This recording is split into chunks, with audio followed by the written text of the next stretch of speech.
భక్తుడైనటువంటి హబక్కూకు ప్రార్థన చేస్తూ ఉంటాడు.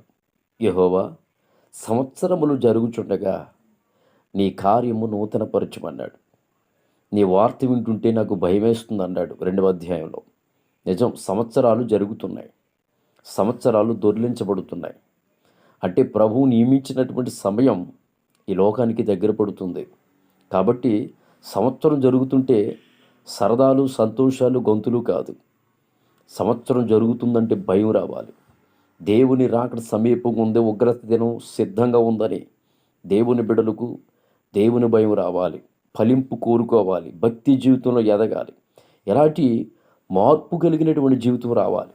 అంతేగాని మీ ప్రసంగాల వల్ల ఈ సంవత్సరం బాగోలేదా, 2020వ సంవత్సరం మీకు గొప్ప కార్యాలు చేస్తాడు, గొప్ప ఉన్నతమైన కృపతో నింపుతాడు అని ఎలాంటి తప్పుడు ప్రసంగాలు చేయకుండా దేవుని యొక్క చిత్తాన్ని నెరిగి బోధించండి.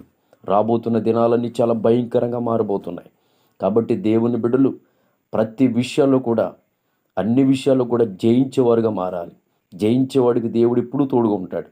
కాబట్టి సంవత్సరాలు జరుగుతుండగా పరిస్థితులన్నీ తారుమారుగా మార్చబడతాయి.